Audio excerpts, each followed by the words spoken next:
I'm Carcino. Oh, let's talk about it. Let's talk about it. No one knows Carcino and none of these. There's so much going on in the world, and I'm just giving my 2 cents on it. Go in and do a raid at someone's house, but you don't have an arrest warrant for them.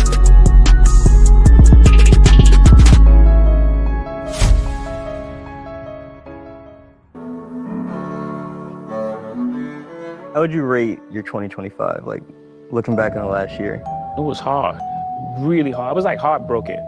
Really? Yeah, I'm glad we got right to that, so we could just get that out the way. Okay. Like I was really heartbroken by like everything that occurred, with all like, we in the space now where it's just like, almost like consequence is not thought about enough. So everything is so instant. You know what I'm saying? Yeah. And like that whole Busby. The civil lawsuit that was dropped, dismissed. That shit took a lot out of me. I was angry. I haven't been that angry in a long time. Uncontrollable anger. Like you don't put that on someone. Like that's the thing that you better be super sure. It used to be like that. Like you have to be super sure before you put those kind of things on a person. Especially a person like me. Like even when we were doing the worst things, we were doing bad, we had those kind of rules. There was a line, no women, no kids. You hear those sayings, but those are things that I took from the street. Morals, integrity, code. Those things I took because we lived and died by that. So, what's up, everybody? It's your boy Carcino here. And Jay sat down and had an interview with GQ. And we're going to tap into that right now and what was just said and what he was talking about, the pains. He actually talked about the Drake and Kendrick. And Jay is a person that don't sit down for interviews because he doesn't really have to anymore. So if he sits down for an interview, there's always what you doing this for?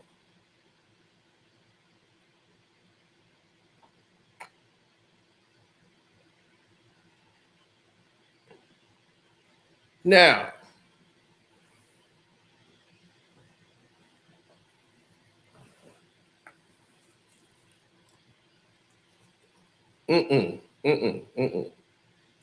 See, he said some very key things in the beginning people missed.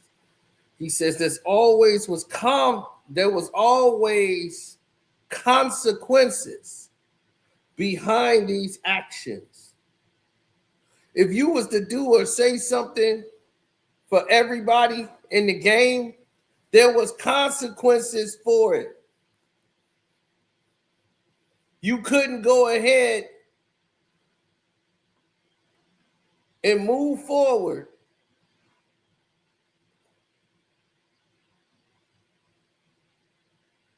there was nothing he could do.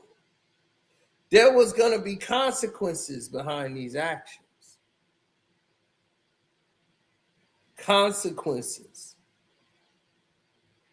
He was angry that this was even brought to his steps, that someone decided to play with him and his family like this.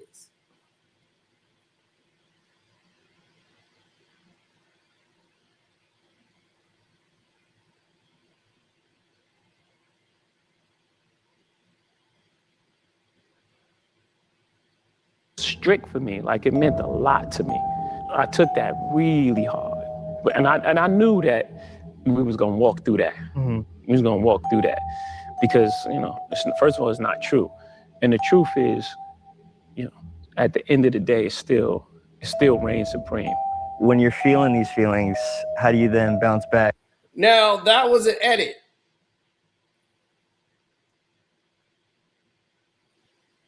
That was an edit. Right then and there was an edit. So at that point, they did a spooky edit. Right when he said, oh, I knew we were going to walk through this one because we was telling the truth and, it reigned supreme. It was an edit done there. So whatever Jay originally said was cut out when he saw the replay, or the legal team, Alex Spiro and them, saw this, because Rock Nation had to approve it, and it had to go through a bunch of edits before it could be released by GQ. This I know. Another thing that I know, this was recorded in January. Okay, so this was before not Bruno Mars, but the Bruno Mars remix guy. What's his name? Bad Bunny. Before he took the stage and did what he did.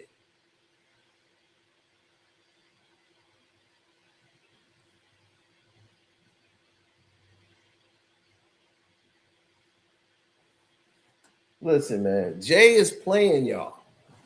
Once again, he's got the whole world by the ear, and everybody's reacting to everything Jay says. Like, oh my God, Jay just said this. We gotta move. Jay just did this. He got everybody paying attention. He's following the Kendrick Lamar blueprint, not making yourself so accessible. See, Kendrick goes, he performs, he goes away. So when he come perform and then go away, you know what happens and what comes behind that, right? Once he does that, everybody falls apart. Everything dissipates, and then it's gone.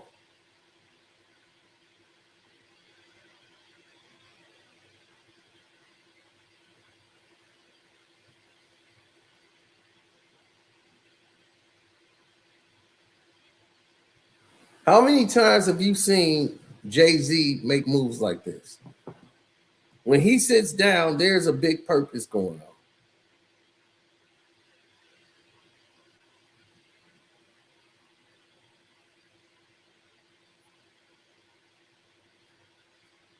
And don't worry, because it's all on the way.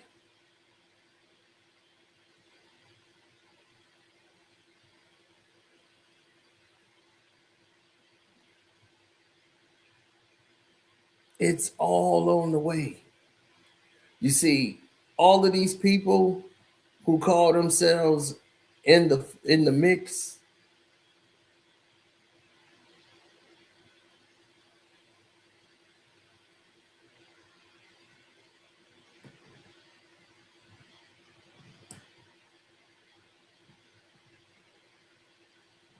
right? He said, I'm Hov. He didn't say I'm Jay-Z. He said, I'm Hov. Why would I care if I'm Hov? But him talking about what was going on with Tony Busby and what was going on and how they were angry that they had to even stoop to this low to defend themselves to somebody like Busby. And I told y'all what was going to come of that. Nothing's going to happen to Jay-Z. They didn't piss off anybody. They are fully protected. They're doing their jobs. So why is this happening now? Oh, it's the 30th anniversary for the Jay-Z's doing this Yankee Stadium concert to celebrate Reasonable Doubt. Let me tell y'all what was about to happen. This is why the pressure was put on Dame Dash to get the Rockefeller, not the Rockefeller, but the Reasonable Doubt ownership from Dame. They wanted it for the 30th year anniversary. See, they couldn't do the 20th year anniversary without Dame eating off of it, and they don't want Dame using it to get anything off of it. They wanted to do something big, and they couldn't do the 25th anniversary because Dame still owned it. So now they can finally release it the way they want to, now that they ain't got it away from Dame. So this is why Dame was made to suffer, and they put him through everything so they can get it to run this concert. See, at the end of the day, this is exactly what they wanted to do. So Jay want to be interviewed by somebody who's young, who don't understand the culture or the time. He was too young to understand. This kid's probably like 20 years old. The Jay-Z he knows is his history is done. He only knows Jay and Beyonce. He don't know anything about Jay. The New York song, probably he know that. But other than that, what does he know about Jay-Z? So him sitting down with this young dude was supposed to be him like, oh, okay, Jay's part of the culture. I'm gonna sit down with a young dude. No, you sitting down with a dude who don't know your bullshit and can't call you out on nothing because he's too young. He just got to take your word for it. He can't really go back and forth with you. All he knows is that you did battle Nas. He don't really know anything about Jay-Z.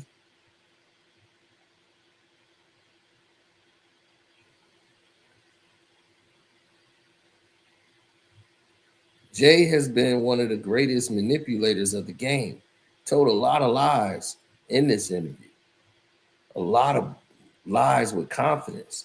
But behind it was a lot of things that he was exposing.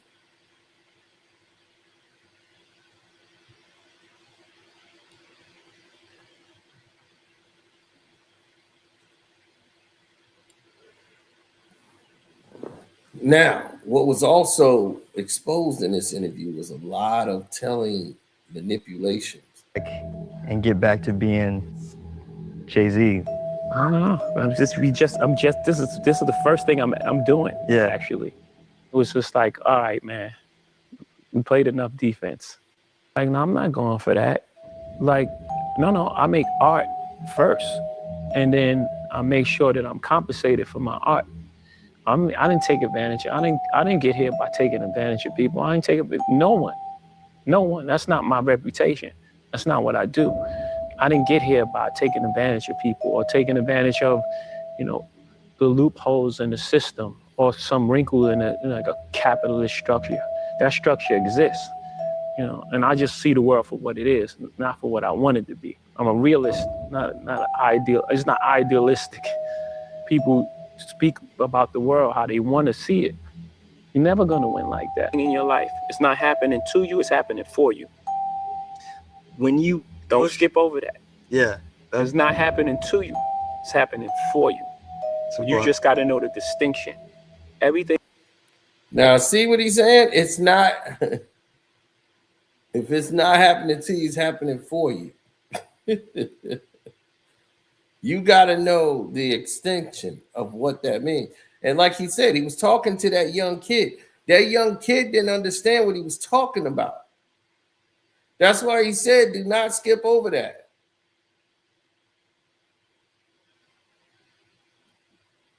Well, of course that guy ain't going to ask nothing like that. That guy don't remember. By the time Jay was with Beyonce, this kid was like goo goo gaga with a pacifier in his mouth. You don't know anything about that?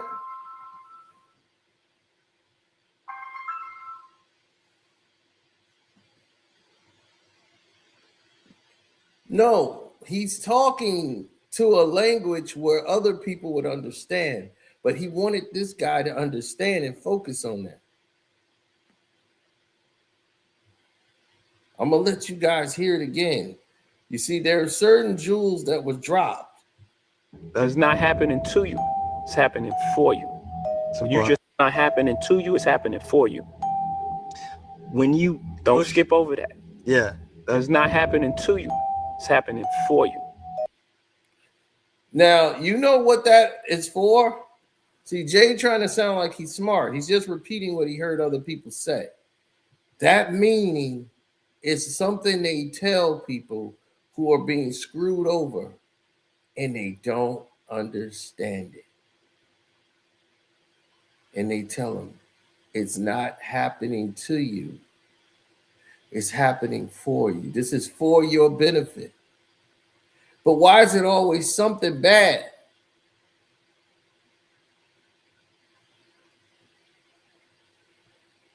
You feel me? Why is it always something bad that supposedly is happening for you and not against you?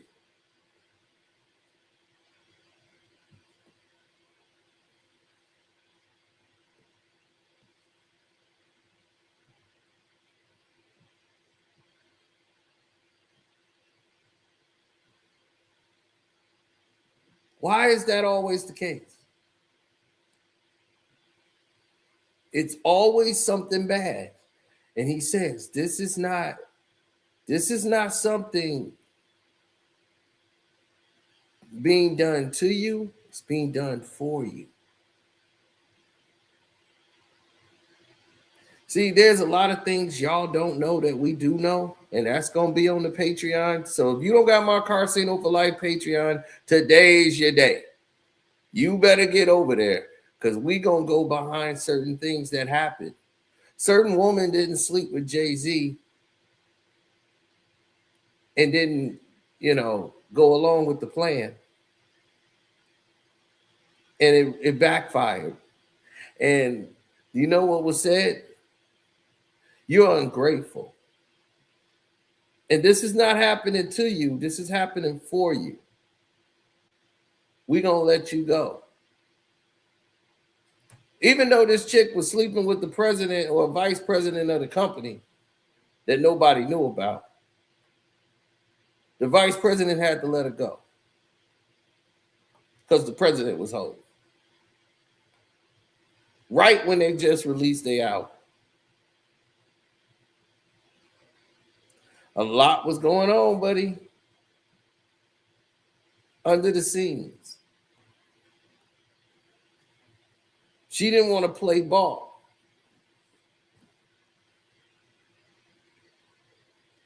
We'll go into all of this on the Patreon and we'll explain it to you.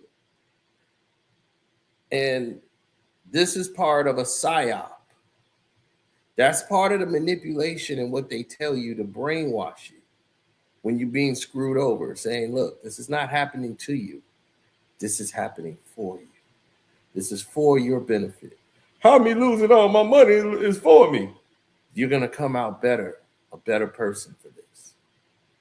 You're going to rebuild yourself and come up stronger. That's what's going to happen. It's not being done to you. It's being done for your benefit. I don't want to lose all my money for my benefit.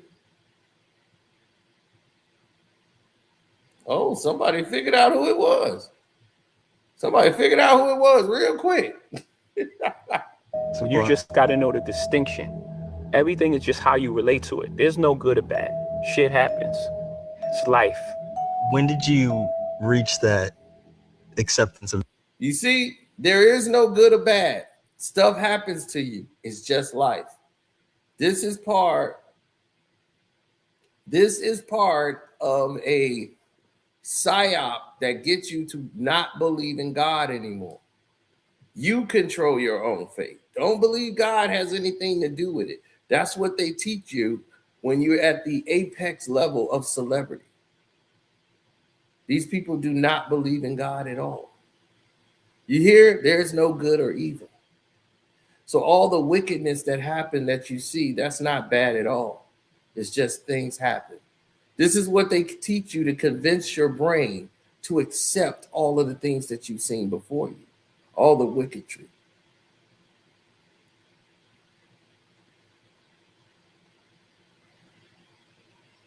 You see, he's exposing a lot in the interview that other people are going to miss. But I don't miss any of it because they all speak the same language. They all speak it. This wealthy upper echelon, they create their own energy. That's what they teach them. It's like Scientology. This is what they get you to do. Whatever religion, they want you to break it. There's no religion here.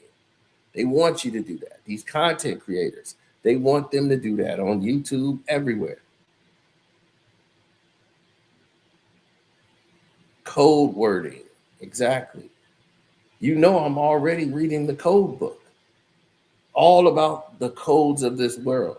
So I know exactly what they're doing.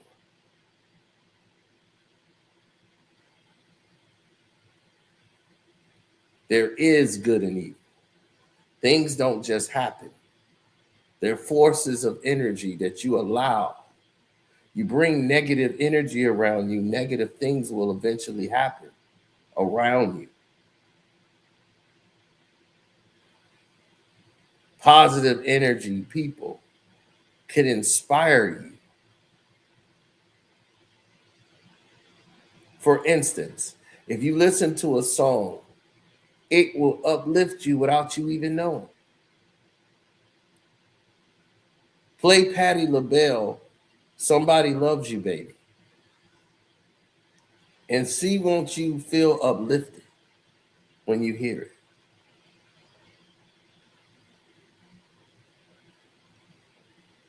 That song make you feel good about yourself. That kind of energy, those kind of wavelengths, those are positive wavelengths.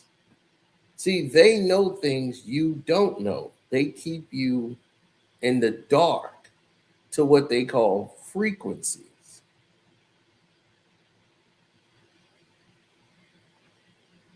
Everything is by a frequency. They got a movie out right now about it called Undertones. Matter of fact, while I'm talking, they got a movie. Like I told you, they know all this stuff. They know what's behind these energies and waves. This guy said, he said, Mariah Carey, hero.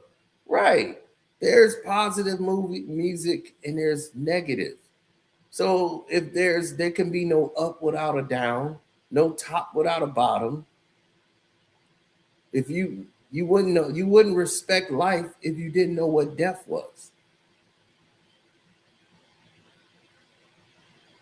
So they can't be good without evil. You wouldn't know what was good if it wasn't for evil.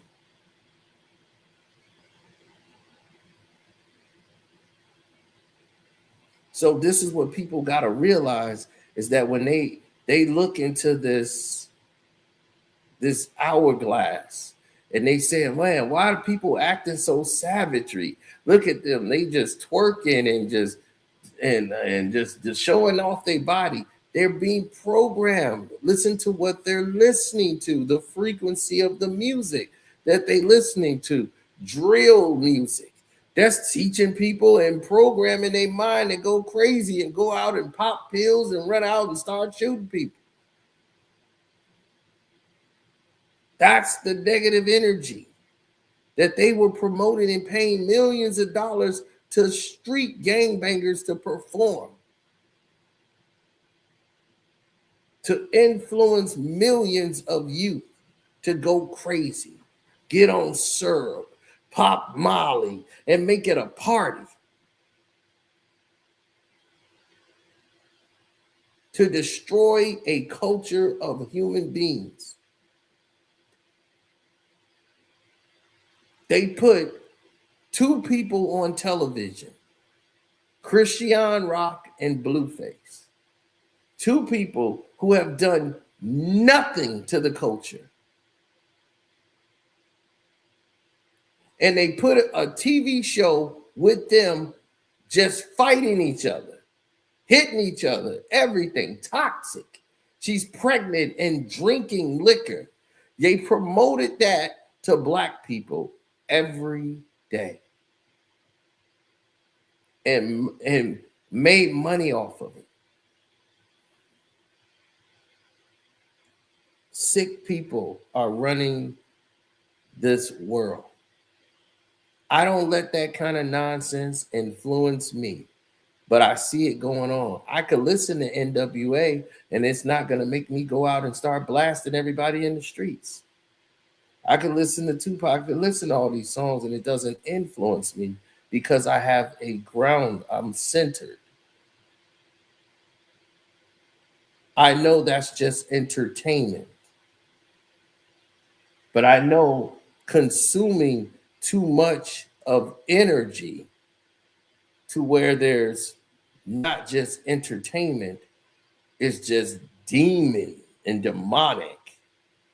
You can tell from the energy, it don't feel right. The vibe is off. But when you get into these upper level psyops like Diddy was, Jay-Z knows not to bite the hand that feeds him. Diddy, on the other hand, felt like, I can do this. I'm on the other side. I'm approved. You weren't approved and authorized to embarrass the real power. And they showed you the meaning of power. They will strip it all from you. And look at Diddy in jail for nothing. That concept, though. I read a lot of books earlier, Seed of the Soul, Celestine Prophecies, and, you know, all these different books. And I was picking up all these gems and jewels on the way. But I was also 26 when I came in, and I lived a lot of life in those 26 years. Marcy to Trenton, New Jersey, to Cambridge, Maryland, to Newport News, Virginia. I met all sorts of people and in all sorts of situations. And I came out without a scratch. Never been. Now, let it be known, he came out without a scratch. So he believes he's the energy. He's the chosen one. This is Jay-Z still believing he's God. He is a God. It's still shocking, right? Everybody was picked up for questioning, brought to the station. Everybody in this suite. Jay-Z, I mean, all his guys, they were all doing time. Jay was there too. How did Jay escape everything?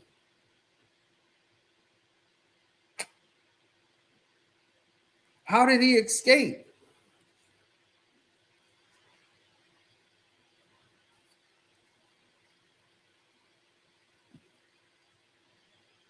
How did everybody else get picked up and you didn't get picked up at all? They weren't even looking for you. That don't make any sense. If y'all live together, you and Headache live together. When do they do that? In jail. 3 shots never touched me. 3 shots never touched me. I've never been, I came out unscathed. It's very rare. And I was always curious after that. Once you reach that part, like I've had the living, and now I'm like, man, why did that happen? I'm always questioning, like, why did that happen? Why did it happen? End up happening. All right, well, let's get right to it, man. Right now, let's.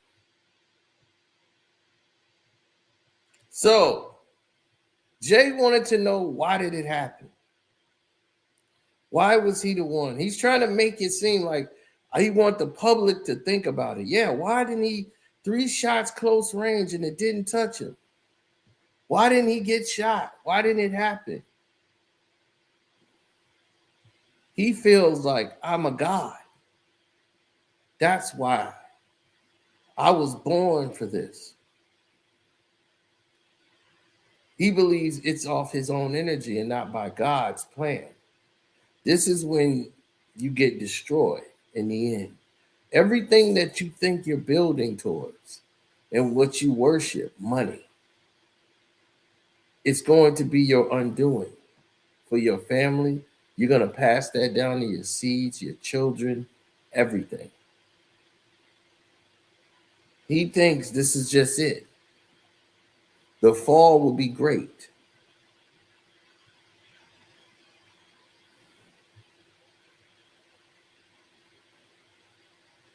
Let me tell you about Jay and some of the things that have transpired that you might not have known. Do you know Beyonce lost like 3 kids?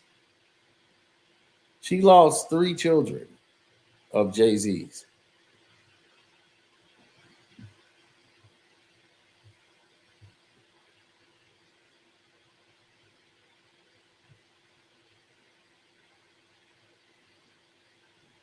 Beyonce lost 3 kids.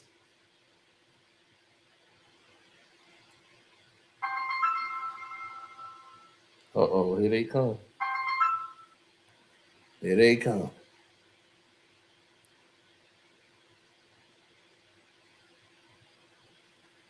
So Beyonce lost 3 kids, right? And now she loses 3 children. And right when she loses 3 kids from miscarriages by Jay, she don't want to put her body through that. And then comes this, all of a sudden she's pregnant with Blue. out the blue. Right? She had just had like 3 miscarriages. And now she's pregnant with Blue. Jay been cheating up a storm.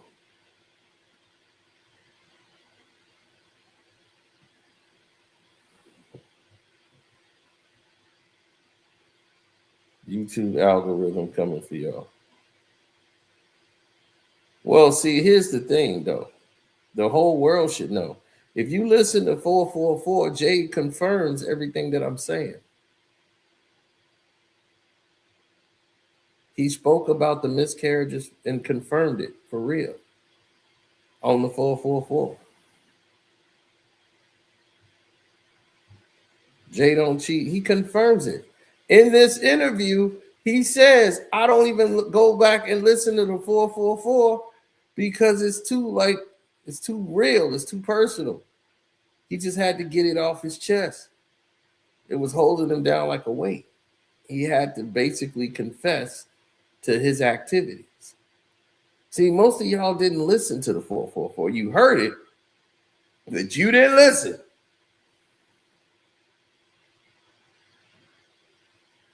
Jay admitted to doing a lot of dirt.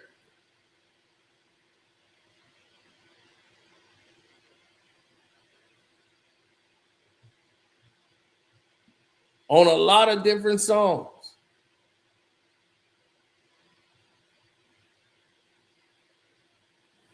Beyonce did not have blue ivy. She was having miscarriages. Her body couldn't accept it.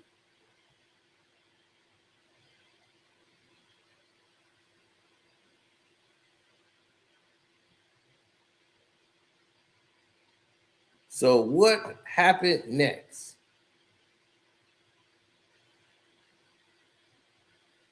What happened after the fact?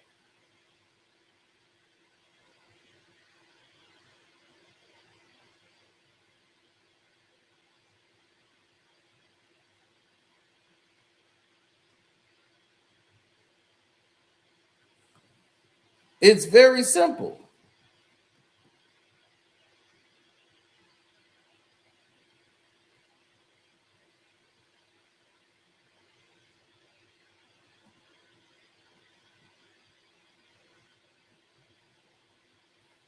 Yeah, surrogate. So they used the surrogate, made a fake baby bump for Beyonce. Everybody knew. They knew what was going on. They knew what everybody else should have known.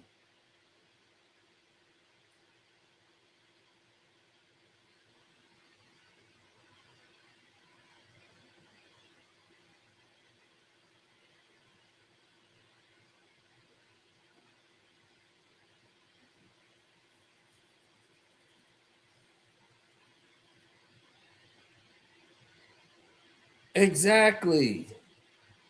Jay started off with the 444, right? But they needed to have a baby to build this brand, the perfect family. Jay-Z and Beyonce. And you know why? Because people in this business, they don't deal with people that don't have a family. They don't want the single person. They need to sell the ideal of not you. They need your child. They want your child. They already got your soul. They want your child. Why do they want your child? Because your child's going to grow up under their reign, their rule, everything that they believe, and mold them from the ground up, just so they can manipulate their children as well. You're going to be dead and gone and burning in hell. On the other side of it, wondering where it all went wrong. And if you could have only do it again, would you? And now you've doomed your children to the same fate before they was even able to understand what in the world they're even doing. You've conditioned and brainwashed yourself to believe it's you. and that this didn't come from the Most High, the Creator. It did not come from him. This came from you.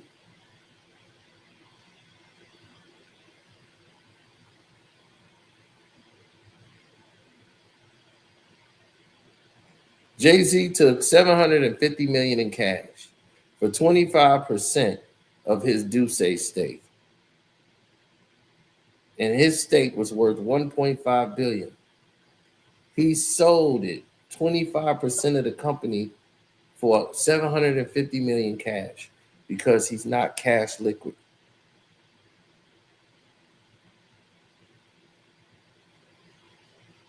Now, the whole company is worth $3 billion because of the people that's involved. This is how Diddy was a billionaire. See, Jay was able to keep his part and play ball. He didn't ask any questions, and whatever they chose to do, even if they didn't sell it here or there, Jay didn't cause any trouble. He kept his mouth shut. Where Diddy was hands-on with the product, Diddy said, hey, I want the best of the best. I want us to be better because we're beating out the top brands in the liquor company. We're embarrassing them. In the vodka space, we made people drink vodka again with Ciroc, peach, orange, and they were dominating the market.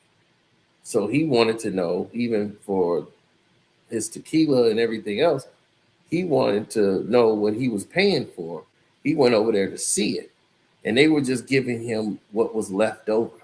Like, oh, it's only for the Negroes. They don't know the difference between good or bad liquor. We're just going to sell it for the urban market. Diddy was like, no, my liquor is for everybody. That's what started this war. And it was like, how dare this N-word do this? And then it was the racial thing, and they were discriminating against blacks. And Diddy won in court that he could proceed with the lawsuit. They were embarrassed. They was marked out as being racist people. And it was like, how dare this guy who we allowed in here to do this? But nobody stood with Diddy. Jay didn't stand with him. Nobody wanted to go against the superpowers.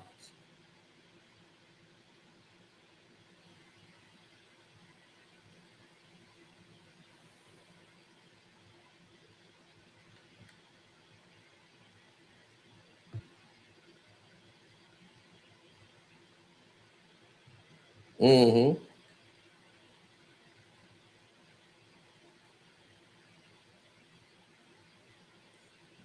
Yeah, he said 2026, he's going all offense. Now he's going at everybody in 2026, which is telling you Jay's going to drop another album. He just got him $760 million in cash because he has to get cash liquid. He has to pay all these taxes. He lost a lot of money trying to get the casino. Now he's got to start paying stuff off. He had to take out loans. Now, why wouldn't you just take the money out cash and take the loan off your company, off the Duce company? You could have got the money there instead of you taking cash to get liquid and selling 25% of your company of Duce. How long are you going to keep running this play? Because you're not going to be right. So exactly. They're play rich. Jay and them are play rich. What they have, power is more than money. Okay? Power beats money. But in certain spaces, money can give power a run for its money.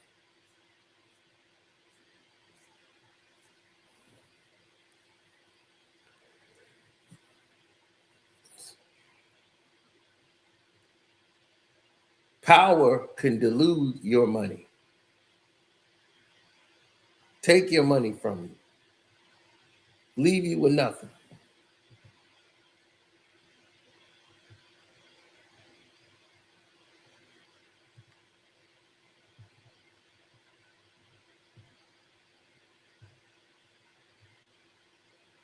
Yeah, because if you look at the analytics, right, someone will speak as if Jay was this relic who was the greatest selling artist of all time. Ja Rule has sold more records than Jay-Z at one point. I don't know if it's there, And get back to being but at one point, Ja Rule had sold more records than Jay.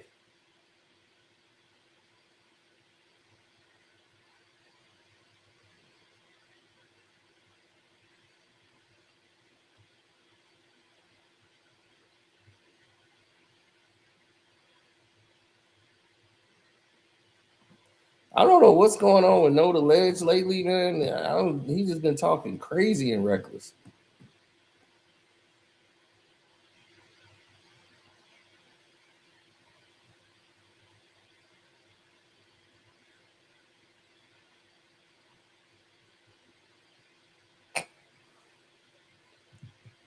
Then you might have to sit this one out. MJ owned half of Sony, but people thought Jay was powerful. MJ owned half of Sony and was in $500 million in debt. Now, how could you go 500 million in debt? Because your assets are in billions, it's worth billions. That catalog for the Beatles is worth billions. So they were keeping Michael Jackson in debt, not playing his music, the whole nine.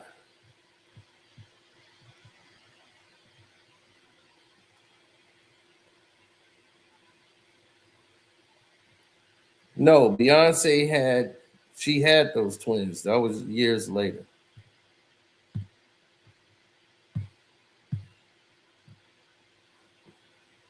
Those were the babies she had. They went to the lab to get those kids made. Jay-Z had to take medicine to because he couldn't, get himself aroused. He was having pipe issues. He had to get his tadpole swimming. So he was on experimental medicine. And they had to take his semens and all this stuff and the eggs and do it all in the lab. So when they had the baby, that's why one of his childs is autistic. And you don't see him. You don't see Sir at all. Both of them, both childs suffer from autism. But his is much worse. He's very sensitive to light. And that's why they don't really bring him out too much with the flashing cameras and everything. So they keep him out of the fray. These are the secrets they've been hiding from you. And they said, well, it was the medicine.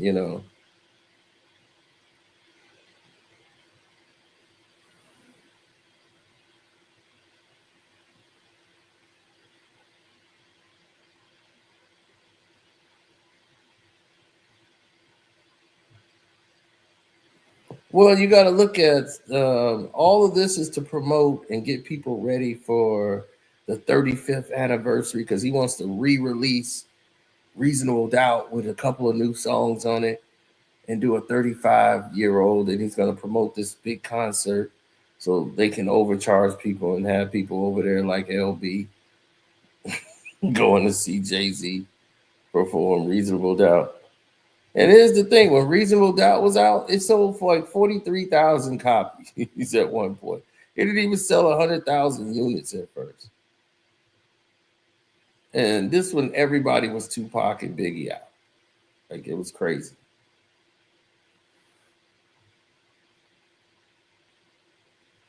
Right, Nas was out. It was a big time for New York hip hop. And you got Biggie on the album and you couldn't sell. It was like, damn.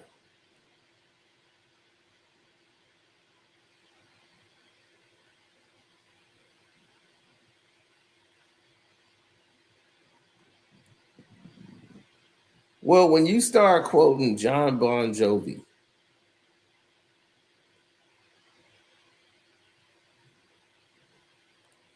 when you start quoting, you're a rap artist and you're quoting John Bon Jovi, I have a problem with that. John Bon Jovi told me, "You're an artist. Don't forget you're an artist." I never thought I would be president of Def Jam long. It was all a part of a deal that was cut out so I'd get all my masters back from Def Jam.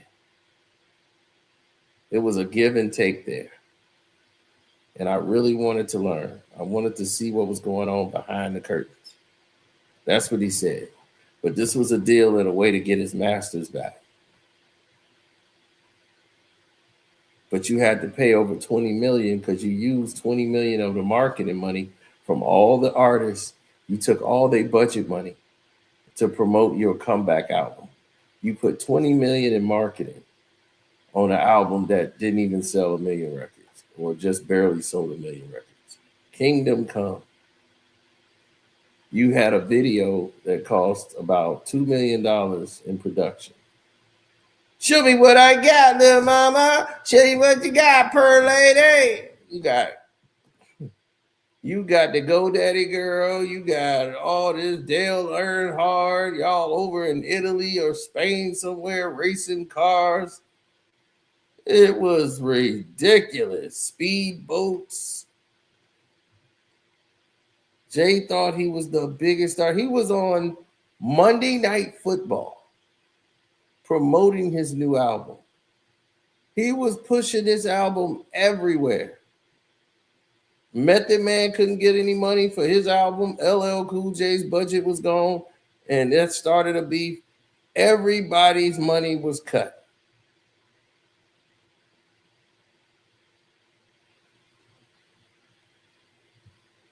And that album got Just Blaze fired. He blamed Just Blaze because it can't be his fault.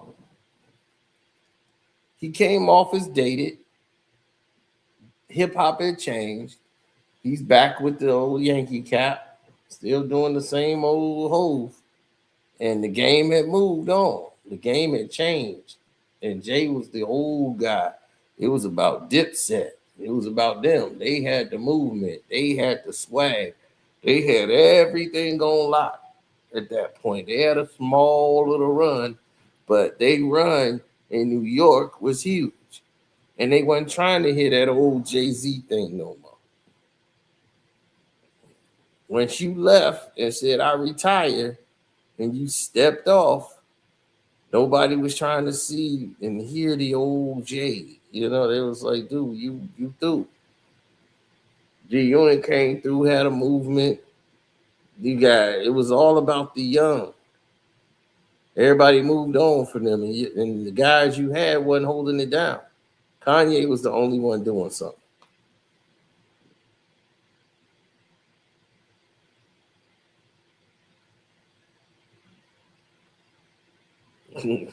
You know I bet on the Pelicans, right? You know I bet on the Pelicans, right? I just want you to know.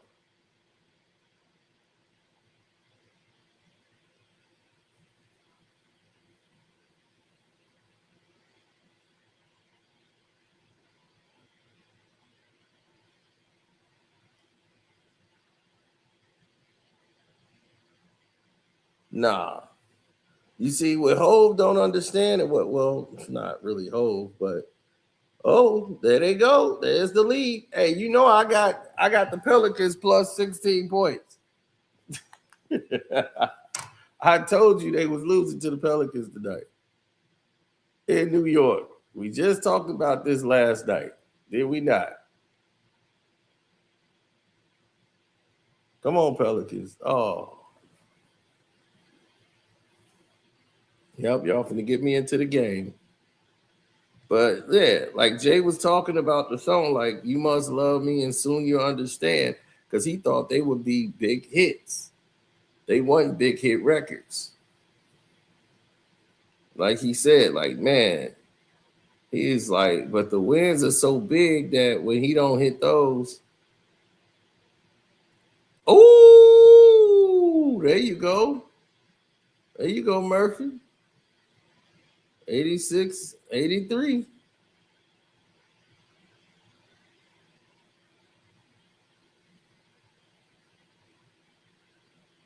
Yeah, he was like the Nets could go 0 for 82 and And I'll look at you like, man, this shit is gravy.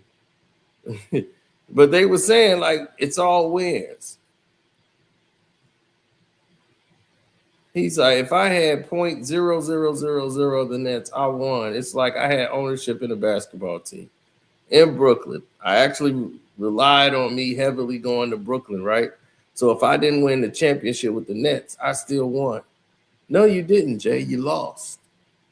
See, you misled the people, Jay. You see, Jay lost. You didn't win. You thought you won, but you didn't. Because what you did was help gentrify that area. You helped those Ukrainian, Russian people gentrify the area, raise the property taxes. So that was your job. They paid you to be a face. So when they came over to strip mine everything,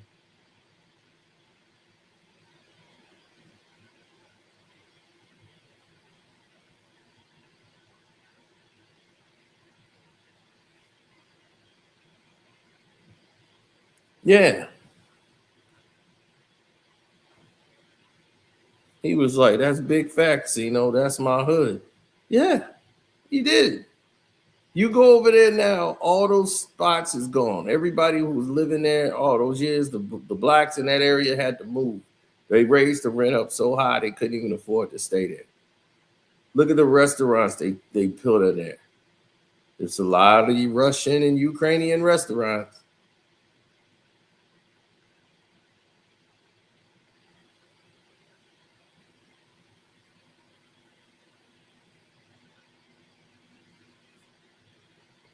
Oh man, Mad Hatton. I gotta admit that wasn't one of his best songs. No, Big Old Butt is what he should have dropped as the single, and that was the one Russell Simmons told him, "Man, you was right." LL told him, like, I know. Thank you, man. Kai gifted 5 memberships. That's what's up. He gifted 5 memberships.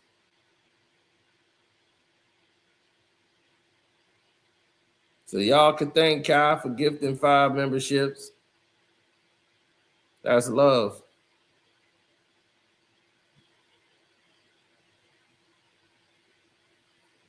LL's best verses on Rampage.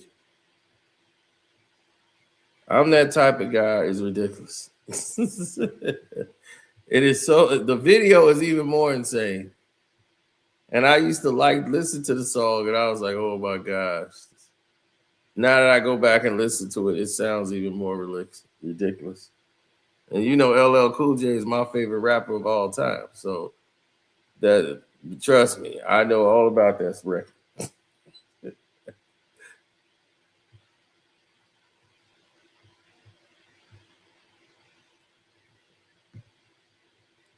So the more you hear about people make a difference, right?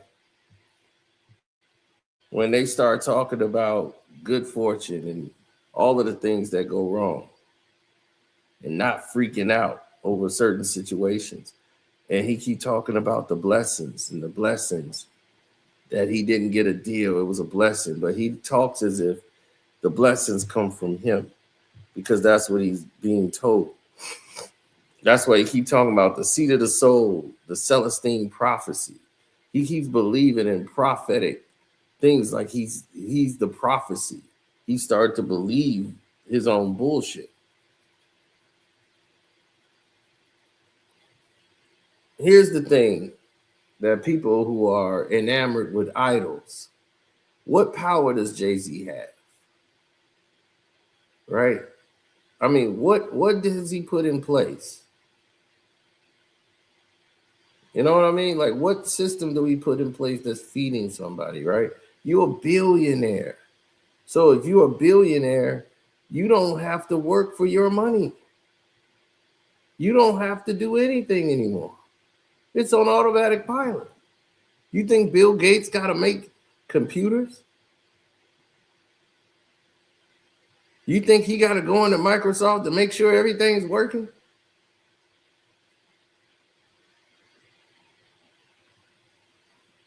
Do you think Joe I mean, Bezos, Jeff Bezos got to make sure Amazon is doing what they're doing.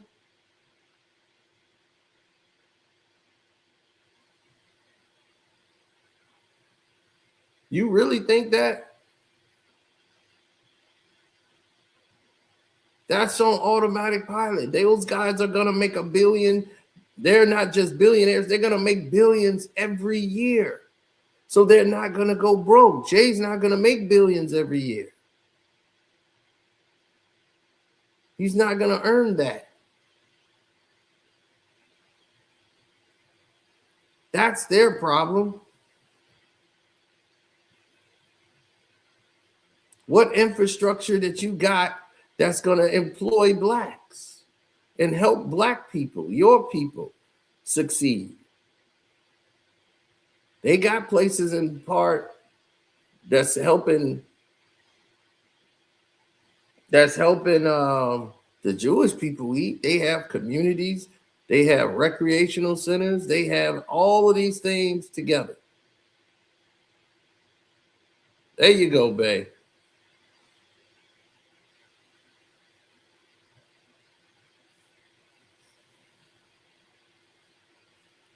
Jay has nothing put together. Oh, what? You got four of your guys are millionaires? Your homeboys around you are millionaires.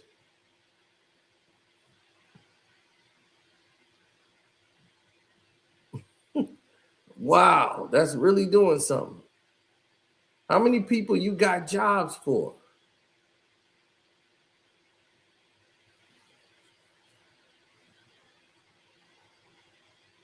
How did you enrich a community? What have you done?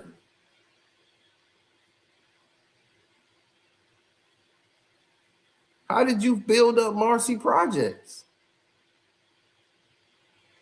Where's your Jay-Z scholarships? What have you done? Besides make a bunch of money and wave it and brag it in people's face and say, we're gonna do something to help these people in jail. We're gonna do this jail reform crap.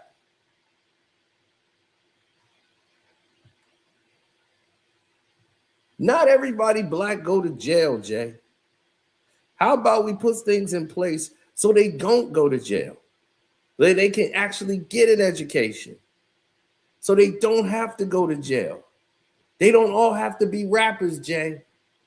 They don't all have to be going into the record business.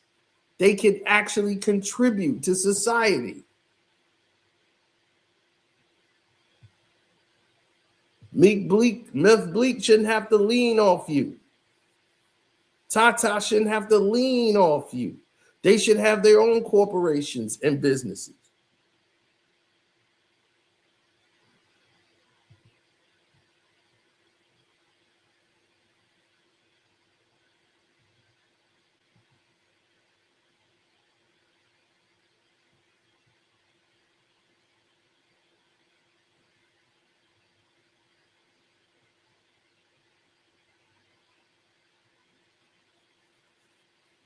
Well, Jay loves to talk business, but he said he heard coming up the American dream, you can make it if you pull yourself up by your own bootstrap. He said, I heard that my entire life until we started becoming successful. Then they said, oh, you're selling out because you're making money. People had this allure for the struggling artist. That's a mind game. What would we call back in the day trickology? I'm not going for that. I make art first, then I make sure I'm compensated for my art. I didn't get here by taking advantage of people. Yes, you did. That was the biggest lie you've ever told in an interview. That's all you did was take advantage of people, Jay. That's how you got in position. You would never be where you at if you didn't take advantage of people. The song Feeling It, you took that from Camp Low. You took every song from Reasonable Doubt from somebody else. Yes, you did. Yes, you did.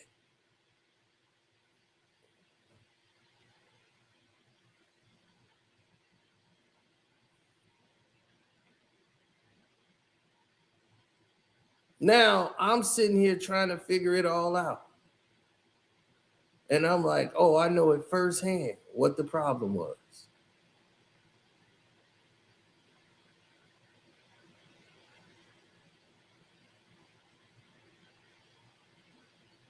See, Jay forgot how he got there. He took Ja Rule's song, Can I Get a What? And it made Jay-Z the feature. Ja Rule the feature. He's been using that tactic for 20 years, all the way to J. Cole. Every day a star is born. Clap for him, clap for him. That's J. Cole's song. And then you took that from him. You don't have any creativity anymore. You took the concept and everything and said, I'm going to feature you on it. And then it's Jay-Z featuring him. But it's Jay's record. So it's like, okay. Yeah, call a timeout. I don't like this.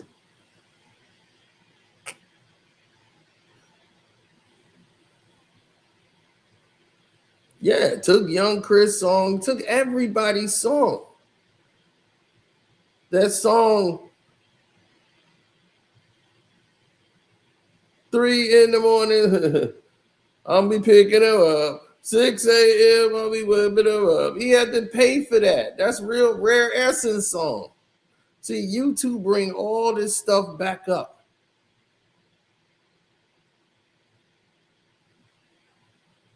We gonna do it again. What?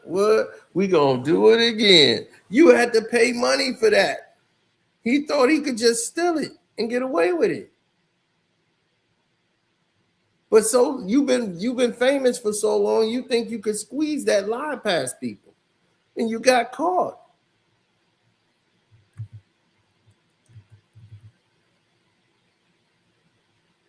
Overnight scenario.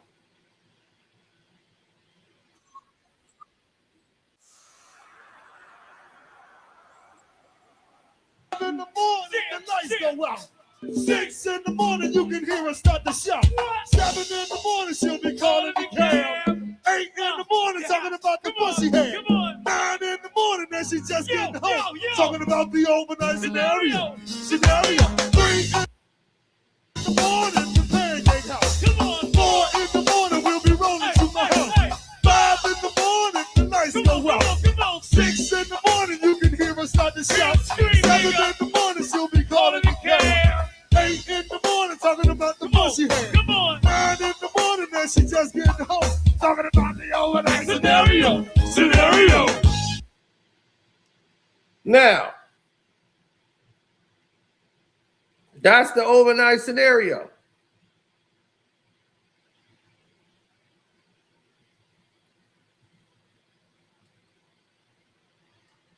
One a.m. I'll be picking her up. 2 p.m. I'll be picking her up. 3 a.m. we be leaving the crib. He stole the whole concept and made a song off of the whole concept. So he had to pay Rare Essence for stealing their song.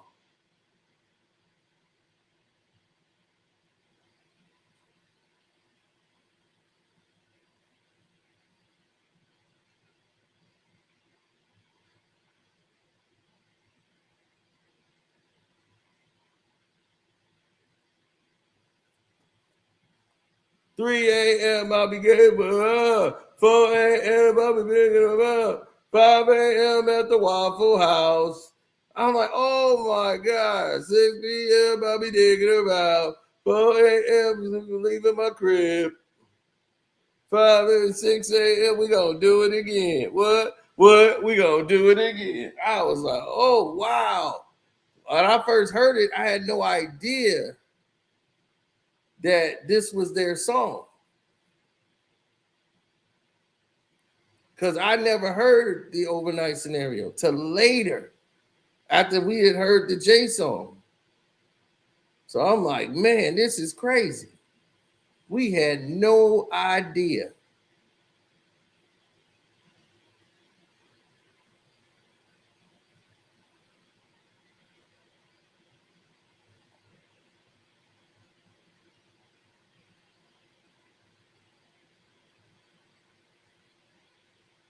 Yeah, Yeah. That's how they were doing it back then. They were doing dudes dirty. Now, here's where we finna get to the nitty gritty.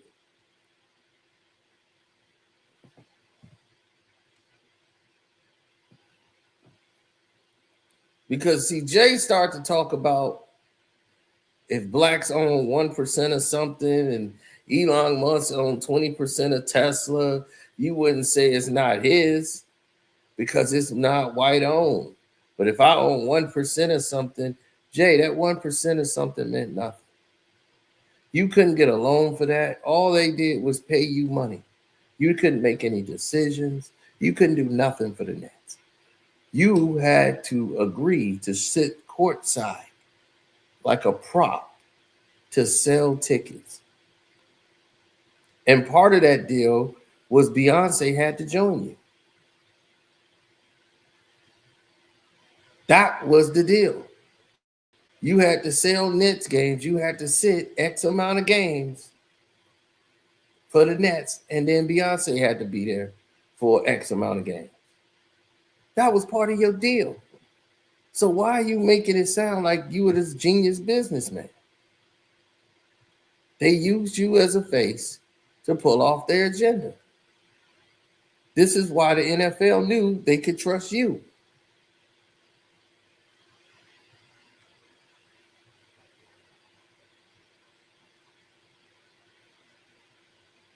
Now, when it came down to the hip hop, this where me and Jay had a problem.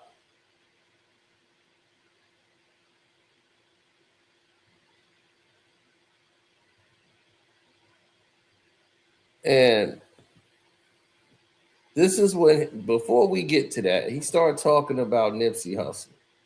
And he started talking about allowing things. He said, oh yeah, 100%. They was like, what's the, he's like, don't you think that you're a target? Like somebody gonna try to take Jay out.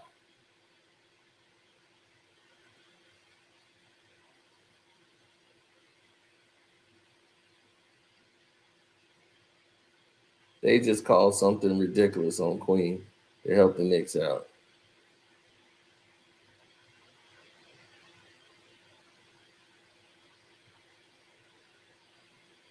Trying to say like he was in his landing space.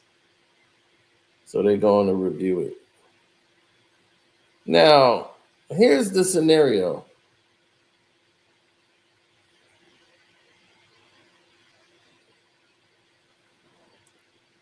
And they were talking about the Nipsey Hussle thing. And he was like, pray for me. Y'all know one day I'm going to have to pay for all these thoughts, right? Real Negroes is extinct. Extinct. Is it safe for me, my dog? These are real effing lyrics. What do you got to pay for besides all the things you've been doing? What have you said that's real?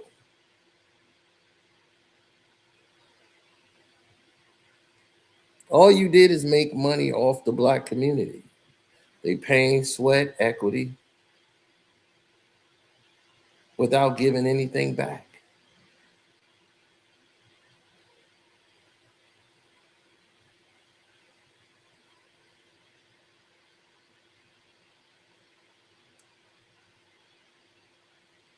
Mm-hmm.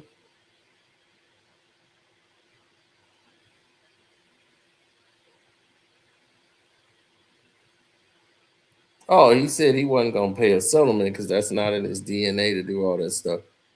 And being emotional about all of the things about his daughter's movie premiere that was all ruined, about all the stuff that was going on. So, yeah, Busby is always going to be.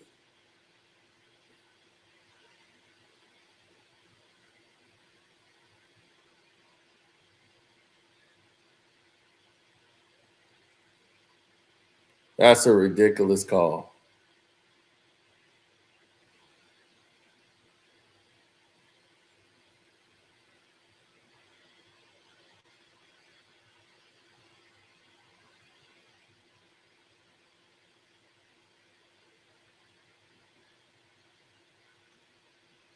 So they're gonna give Josh Hart shots, and they're gonna call it a flagrant foul.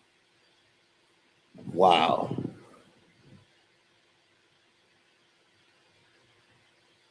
Josh Hart jumped into him.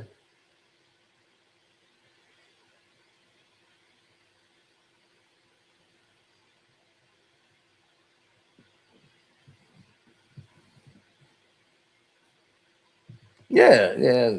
I don't know. He talked about a lot of good stuff.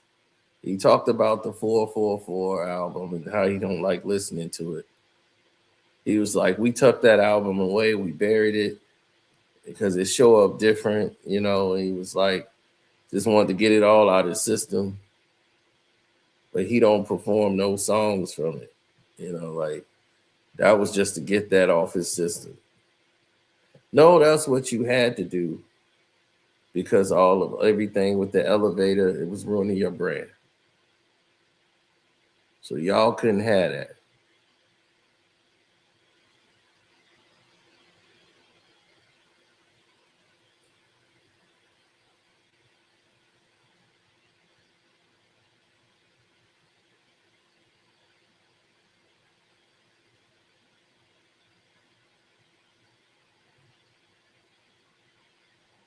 They couldn't have that.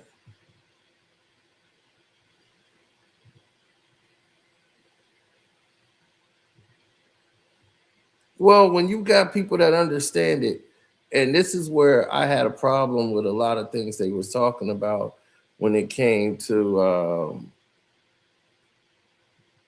like what they were saying with hip hop. Now you talked about the Clips album and everything that was happening there, right? Remember what was taking place with the Clips album? Now with the Clips situation, it was completely different. Hey, this little dude could ball, man. Hey, he looked like one of them old school New York hoopers. He went straight at Josh Hart, like, man, get up out of here.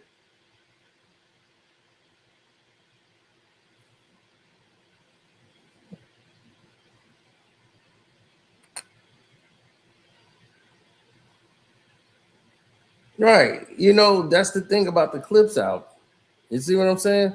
Even though it was a great album, nobody talks about it because they don't know how to market over there at unless it's a Jay-Z project, then they would have went really and got behind it more. And he was like, oh, I got to get this out. So it was Jay, like, I got to get the album out, but what did you do with it?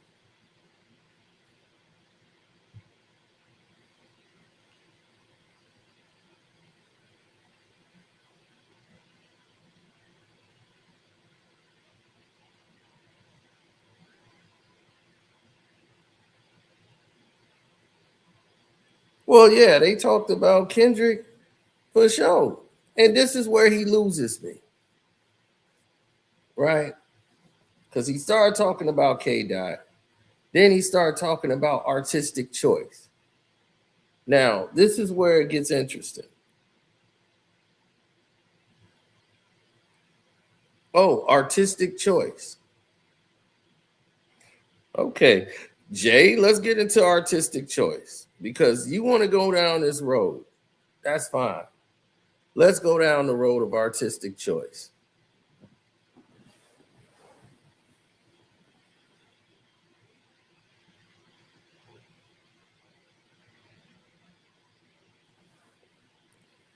He starts saying the new album was brave, like GNX, right? Because even if he had 10 million people, there's 120 million people that's like, wow, what is he doing as an artist to stand up there and complete your vision? He was proud of that. Now, this is where we go left.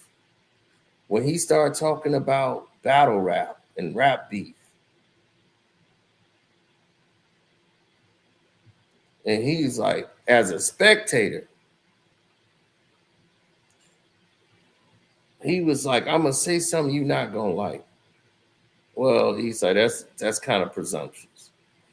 So there's 4 pillars of hip hop: breakdancing, graffiti, DJing, and battle.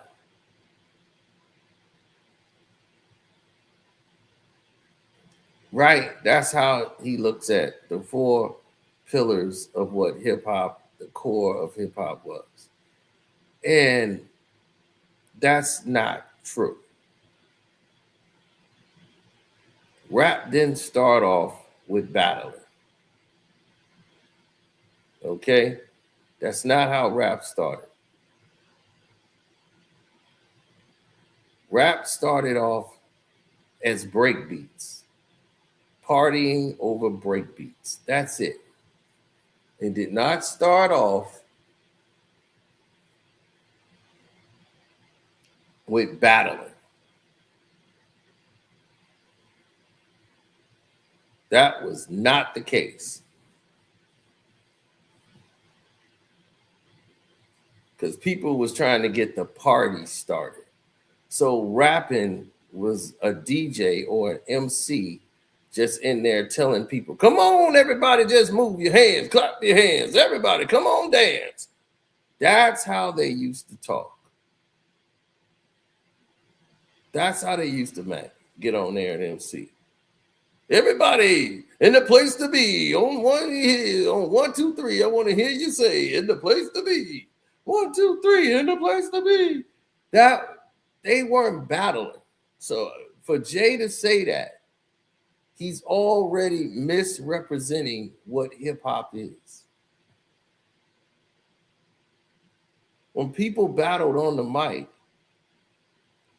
it was done in different ways. Hip hop was done so differently.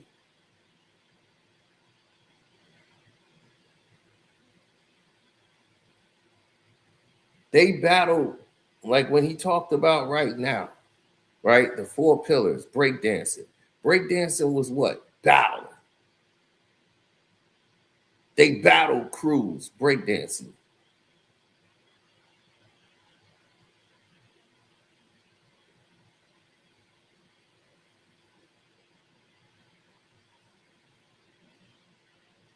Graffiti, battling. They battled with graffiti, right?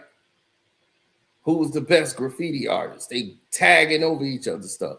It was battling where you were from. DJs battled.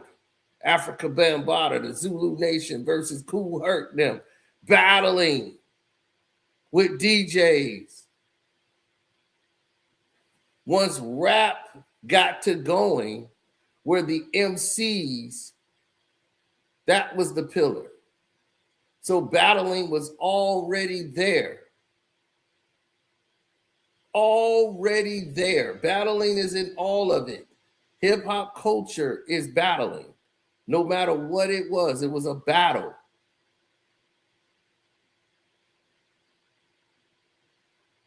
So for him to make battling what he said at the end, talking to somebody that don't know, as the 4 pillar battling, no, rapping. Rap became the pillar that represent hip hop. Graffiti didn't go anywhere. Yeah, they screwing over the Pelicans.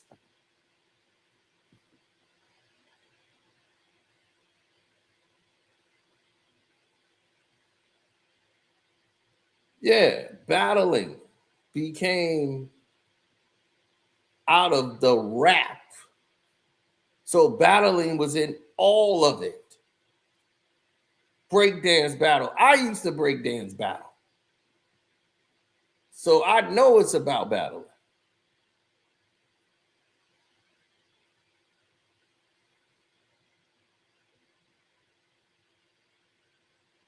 Right. You had Red Alert, all those guys, they battle in the DJ battles. Who's the best DJ? You saw Juice, right? You saw Q was in the DJ battle. Battle is all over there. So when you say battling is the last peer, that's crazy.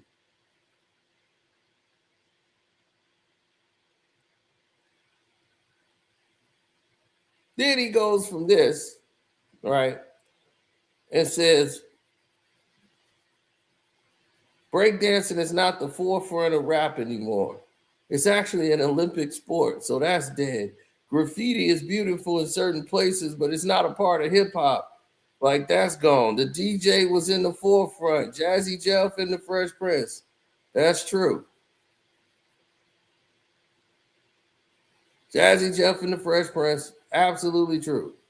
DJs used to be there. Do you know why Jay-Z, the DJ, was there? Because the DJs had the money. The rappers was broke. Every rapper used to be a DJ first. That's why they was like DJ so-and-so. Every rapper used to say this. All right, let's go, you know.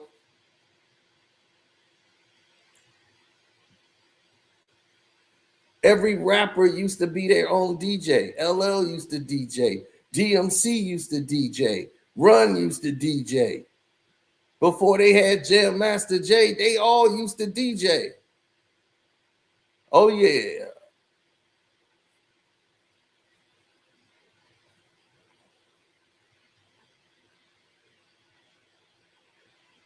All of them used to DJ because that's how you got money. DJ had money. They had the equipment. They had the microphone. And to get on the mic, you had to DJ. So if you put out a record, you didn't have any money. The DJ put up the money. He had the equipment for you to record on. So it'd be DJ so-and-so and the rapper. That's how you got on. See, Jay-Z talks about hip-hop, but he does it on a low-level surface so he can move it across people that don't know. You don't know about hip-hop. This just shows what Jay don't know.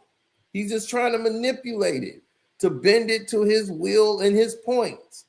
That makes no damn sense. So now he says that, right, to try to minimize it and said, you don't even know who the DJ is for half of these artists no more. Like, who is Drake's DJ? You don't know.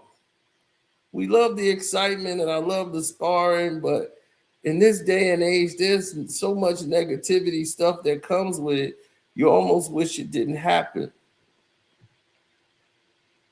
Now people that like Kendrick hate Drake, no matter what he makes. It's like an attack on his character. I don't know if I love that. I don't know if it's helpful to our growth where the fallout lands on social media.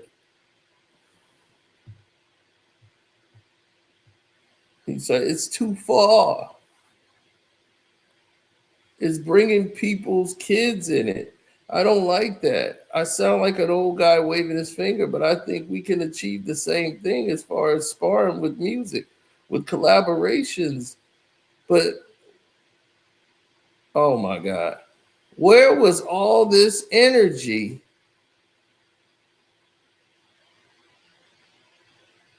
Where was all this energy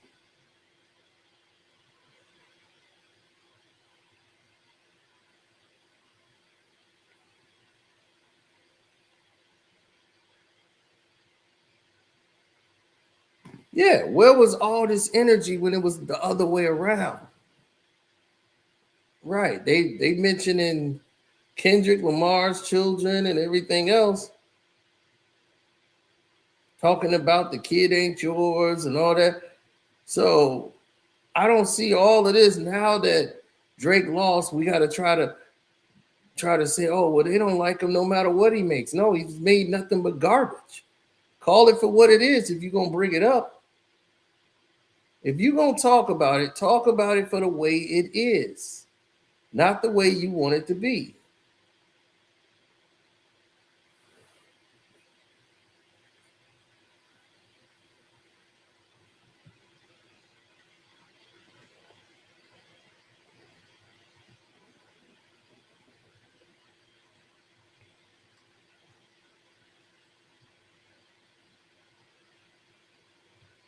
Right. He says all of this stuff. He was talking about all the collaborations more so that you're breaking the whole thing apart.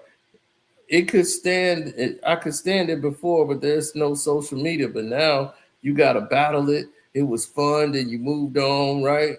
Right now, I don't know if I could stand it with the technology we have today. It takes up so much oxygen. It's like we're tearing down people's lives. I don't know if it's worth it at this point. I love the idea that we got so much music in a short period of time. Just everything around it was like, man, this is taking us a couple steps back. We just grown so much that I guess I'm going to say it. I don't know if battling needs to be a part of the culture anymore.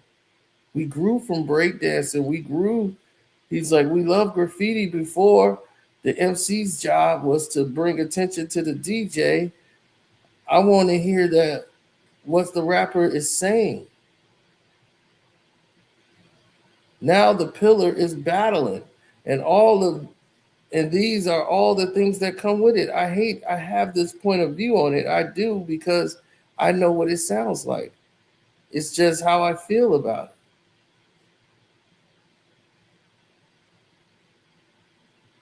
So now Jay wants battling out. You know why? Because he lost the battle. Jay has not won a rap battle ever. Like he's not a battle rapper.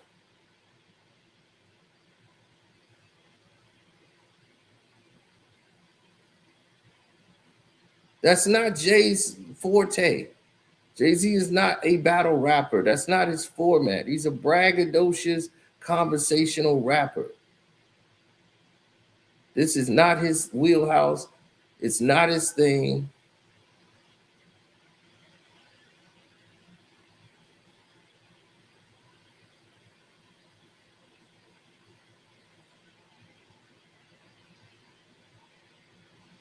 Yeah, it's not his wheelhouse.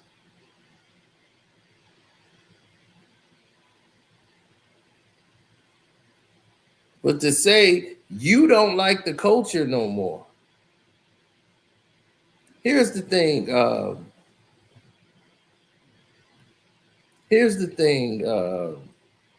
Jay.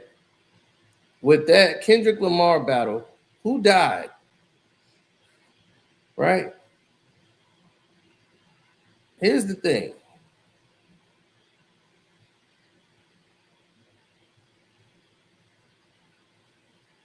Who died? When all of that was said, was it all diss songs? Did Kendrick put out an album? Did you put Kendrick at the Super Bowl because he had the hottest record in the world and performed it at the Super Bowl?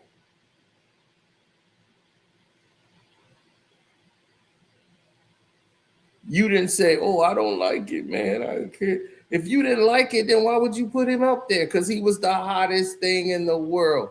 Was GNX not the hottest album? Absolutely, it was. Everybody loved the album worldwide.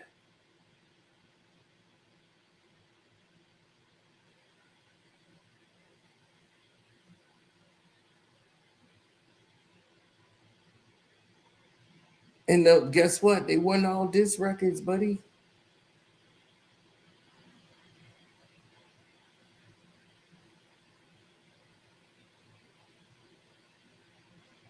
There won all diss records.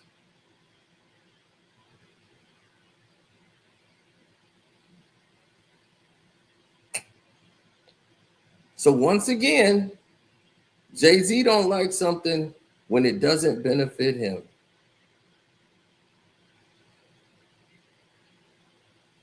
How convenient.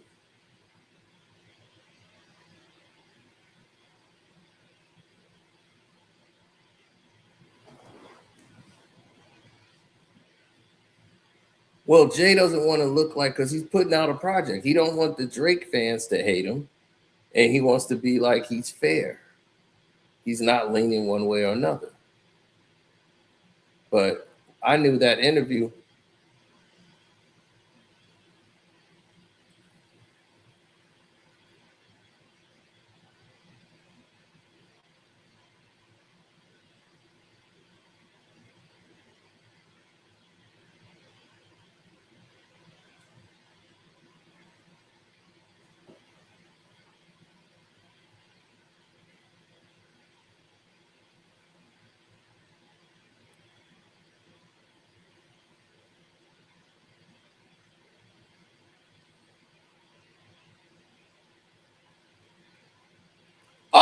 my God, they called a tech?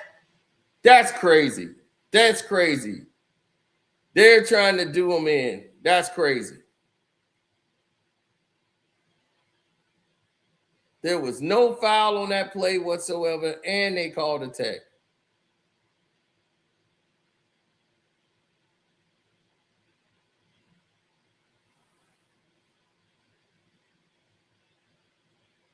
It's crazy. This is nuts. Yeah, the Knicks suck, man. I'm glad they playing this bad as a team. And they trying to carry it. They gonna need all the help they can get. I knew they not good enough to win by the point spread. I knew it. They trying to put as much points on the Knicks as possible because they're not close to the spread. They're not good enough to win by it.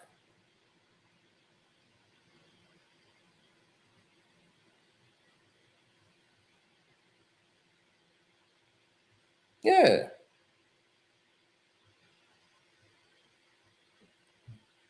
That's Jay's fault. You know what I'm saying? That's what we talk about. Jay-Z being the way he is. It's Jay's fault.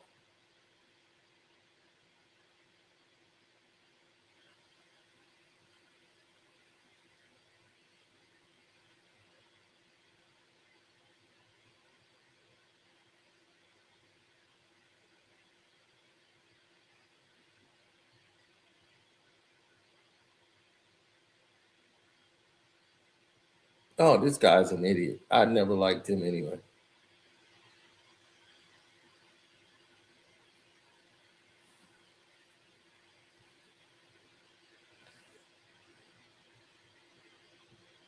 I mean, that was the Knicks game, not Jay. We're witnessing the downfall of Jay. He's old. He's at the point where his opinion don't matter. But he's trying to be like almost like a politician. But now he's trying to say, I don't know if we need battling in the culture no more. It's like, who the fuck are you? Like, when do you get to say battle rap or battling in a rap in the culture shouldn't be there when battling has been in hip hop forever? Because that's what it was foundation on, competing.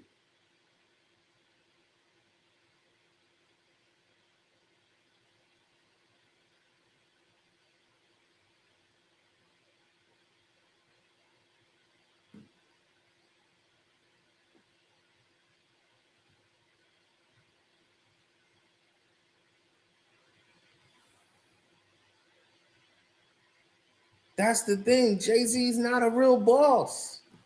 He's owned. Rock Nation, you think Jay-Z is the boss of Rock Nation? No. Rock Nation is ran by Live Nation. They just put people in charge. Charlemagne don't run Black Effect. He ain't the boss of Black Effect. iHeartRadio is. iHeartRadio say we going to Netflix. You think Charlemagne gonna say no, we ain't? They own it. They put black faces on it, and they get the money.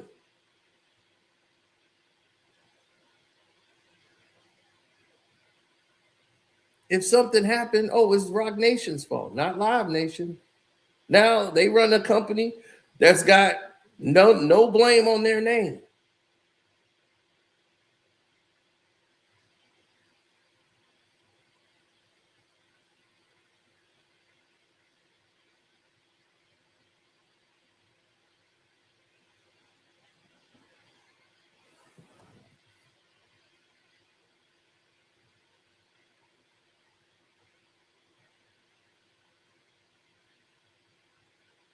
Everybody got to figure it out at some point. Oh, I won.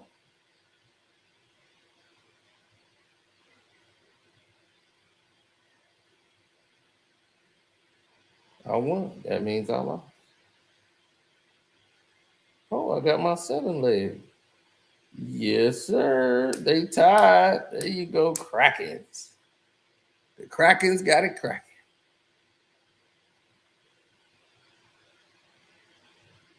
I'll accept that money. Yes, I will. Oh yeah, clean as my gunner.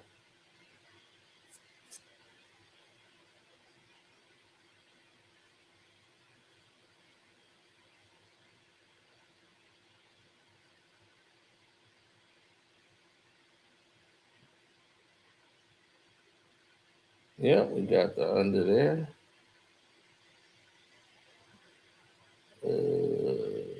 What we got? Next.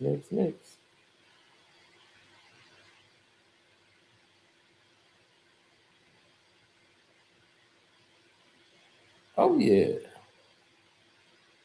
New York Knicks, baby.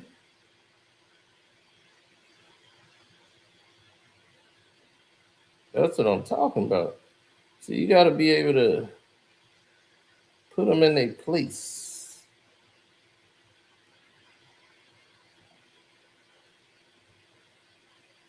One, two sheets.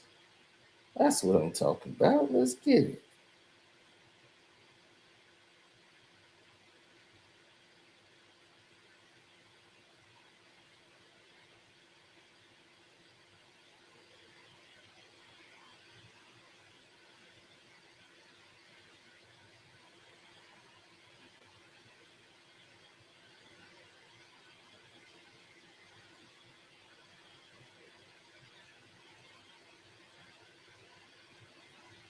Yeah.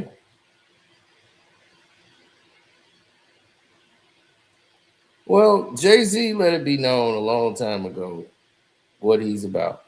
He's about the money.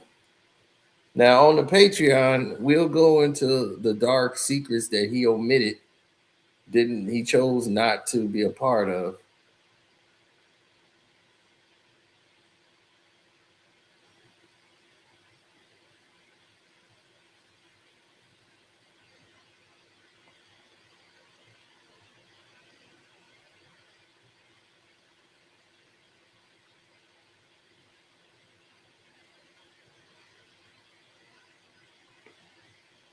Oh yeah.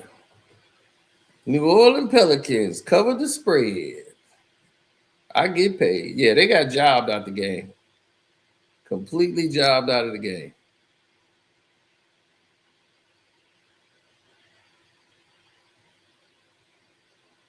Yeah, he's done. Yeah, he's done.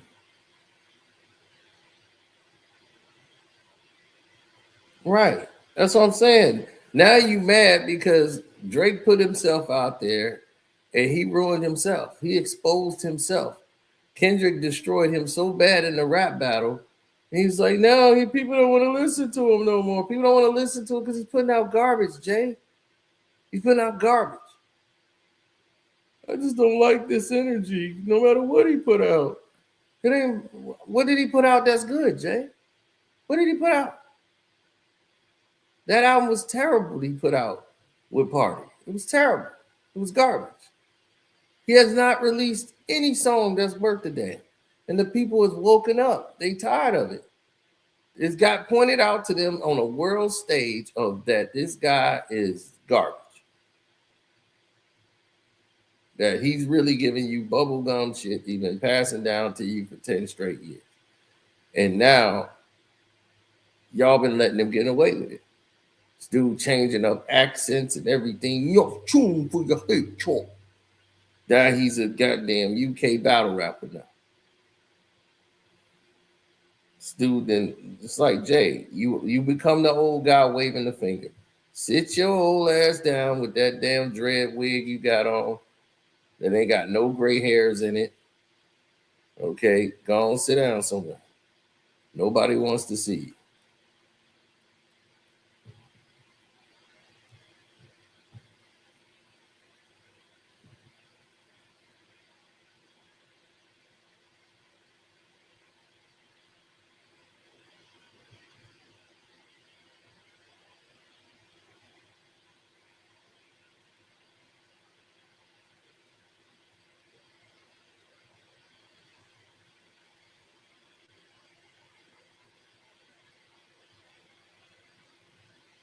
Mm.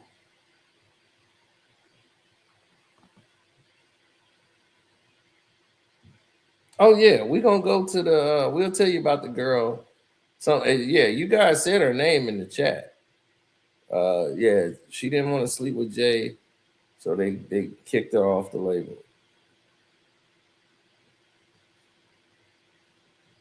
Everything, dog. I mean, dog, it's so much y'all to know that then went on and all this wicketry they've been doing.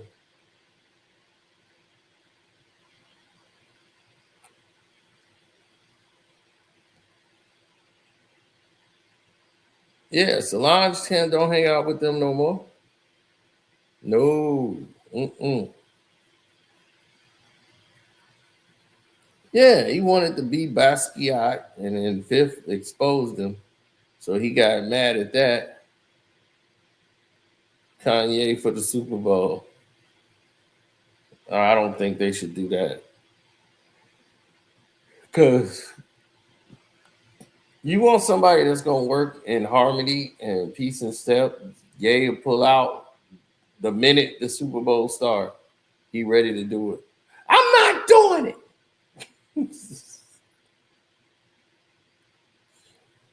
Right? You can't have somebody as temperamental as Kanye West during the Super Bowl. It's not going to work.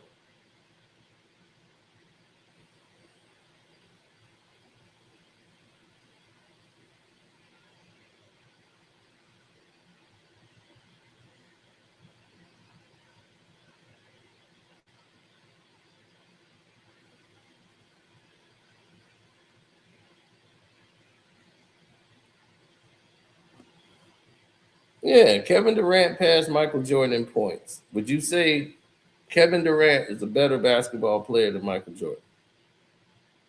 No. So points is not the factor. Kevin is one of the best basketball players of this generation.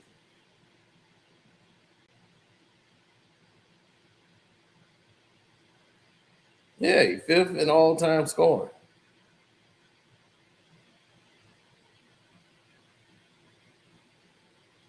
But look how many years he played to get to those numbers.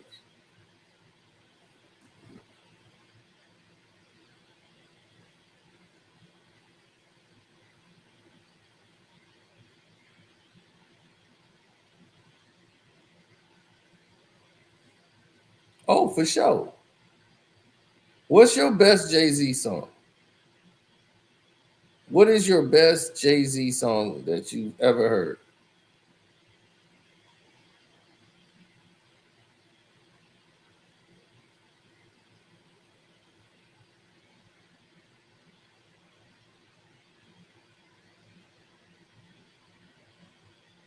I'm serious. What is your best Jay-Z song?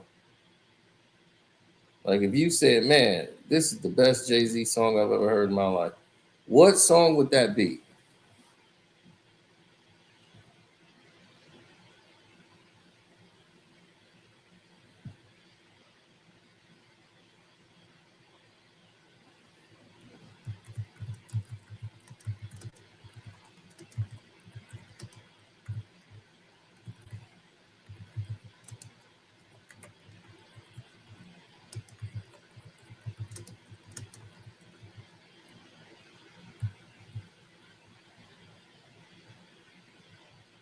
Hmm? What should that look like?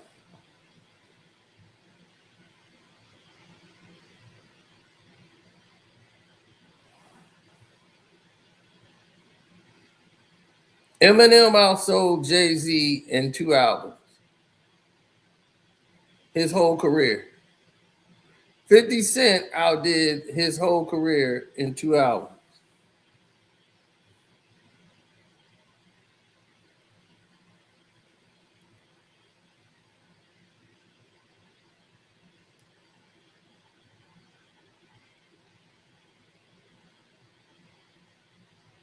Nelly outdid Jay-Z in like 3 albums.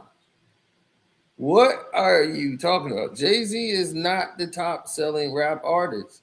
He never was.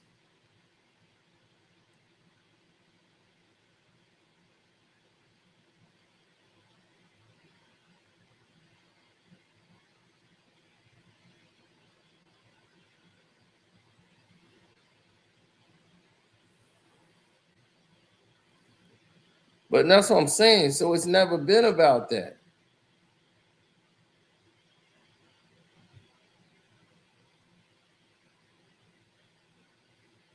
All right, the poll is in the chat. Is Jay-Z right about battle rapping? Should it be gone? Now I'm gonna read y'all comments about y'all favorite Jay-Z song. That's important.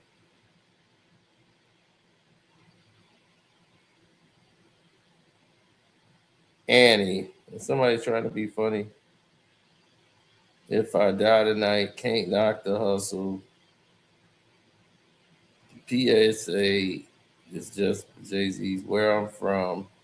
Somebody said nickels and dimes, bring it on. Change clothes. Jeez, my God. My mama loves me. Big pimpin'.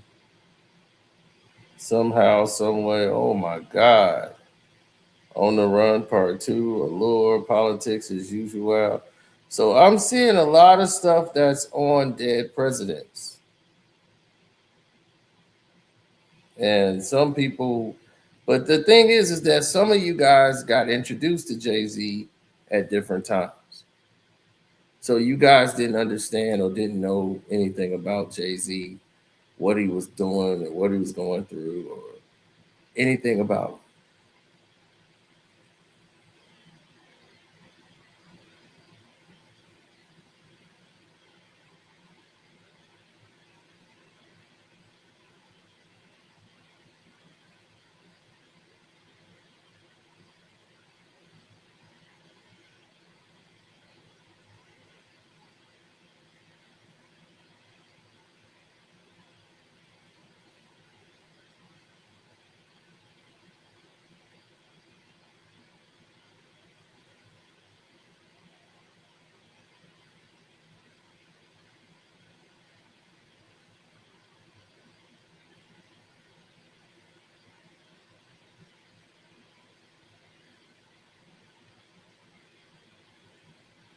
No, that's just the politics of the people. He said Big L and Mike Geronimo and all of those guys. Nas is the real GOAT, Brooklyn finest.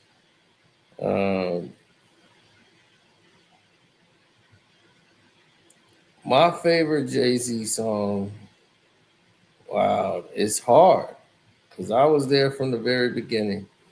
So let me see.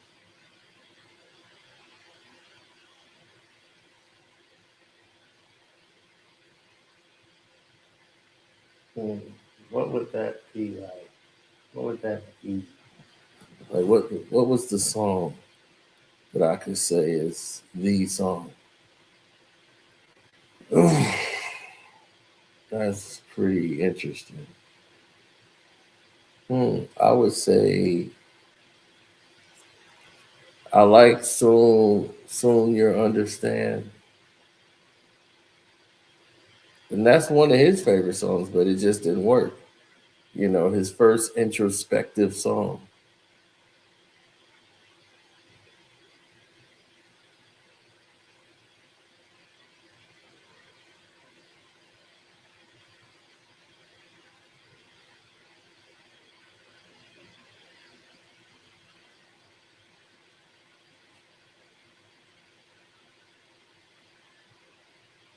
It's just so much goes into actual, like what's good and what isn't good in hip hop.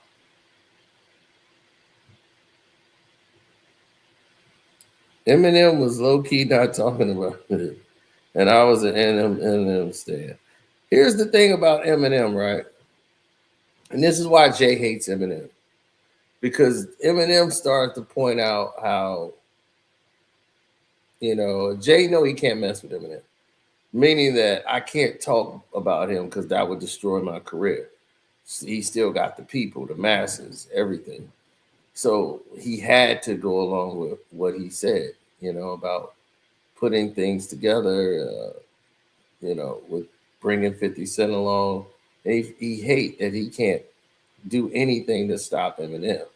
Jay has no power when it comes to Eminem. And he doesn't even try to flex it.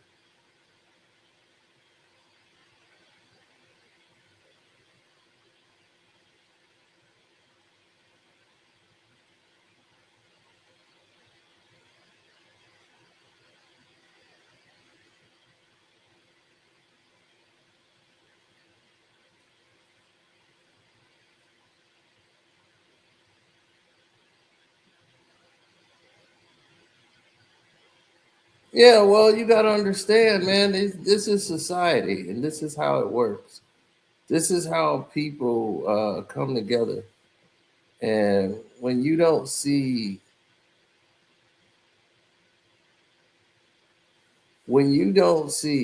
the rubber meeting the road, and you'll start to see people fall by the wayside.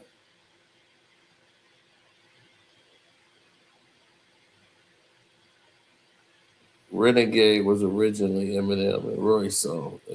Absolutely. But yes, Eminem ran out of content, and then the game has changed now. Everybody's so super sensitive to everything that you say. You're never going to live down any of the things that you have learned before. Like Eminem couldn't perform Criminal anymore.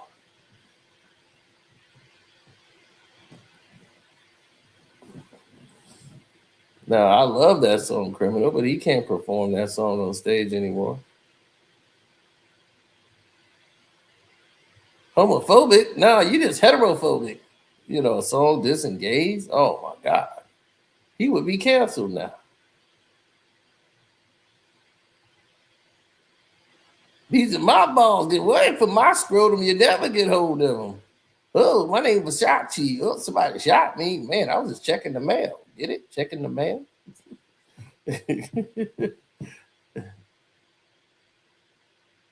Relax, guy. I like amen. Hey, Ken, give me an amen. Amen. Man.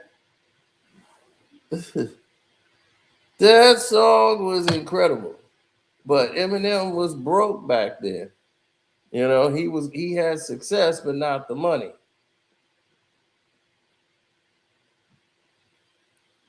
So after the second album, he had the money. He was the biggest artist in the world. That's why the Eminem Show is his last great album. That is a classic. That was probably the best album he had. Because now he was a celebrity. He was rich. And now he's alienated from the world. He can't go anywhere. At this first album, he could still go places in Detroit. It was like, hey, man, you got a dope album. After the second album, he couldn't go outside no more. You know, he got in trouble with the fighting and the stuff. He thought he could still go outside and do stuff. That was over. Now he's forced to be alienated from the rest of the world.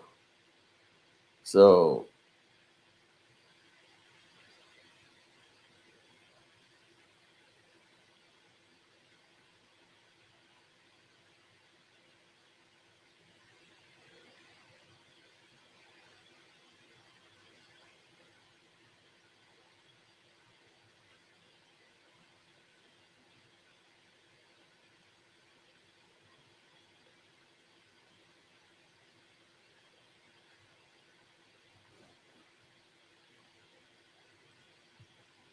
he said once he quits drugs, you took away his vice.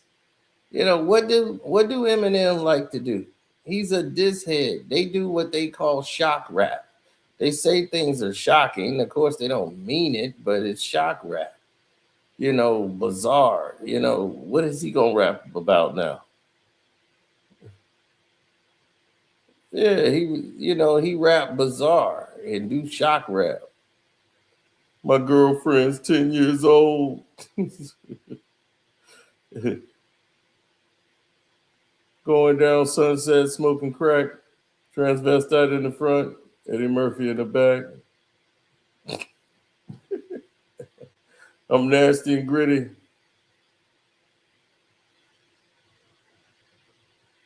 Ludacris told me to throw them bows. Now I'm in the hospital with a broken nose and a fractured elbow.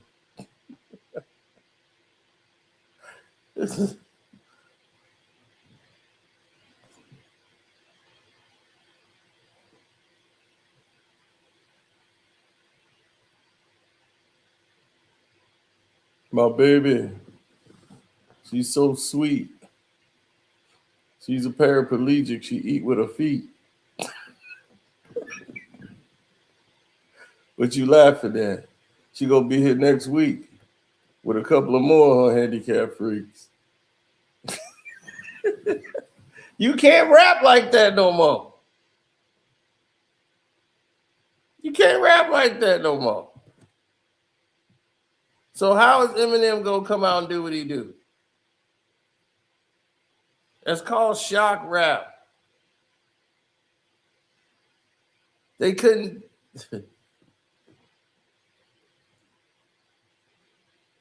Afro Man winning this case. I mean, it shouldn't have even been a case, but that's what he get. Them the people he catered to. Don't nobody black be dealing with Afro Man unless you're a black suburban. He makes suburbanized rap music. Man, that's the only people that listen to Afro Man. So he was out there caping for Trump. Them Trump boys.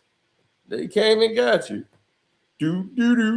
Now I was out there doing right. Hey, they raided my house. They raided my house. They raided my house. I was wearing a wig on my head when they raided my house. Do. Officer Ron Claus, they ran my house. Da. Now he gonna take me to court. Cause if his wife, hey, they raided my house. They raided my house. They raided my house.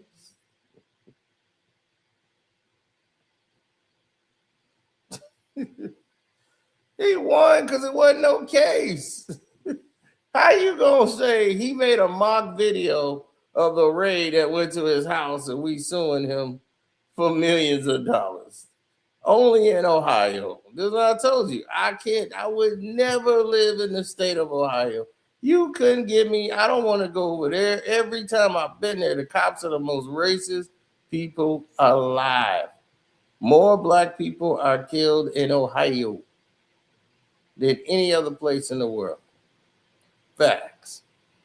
So anyway, let me go over here and get this thing ready for y'all on the Patreon, and I'm going to go ahead and put it out there for all this information. All right.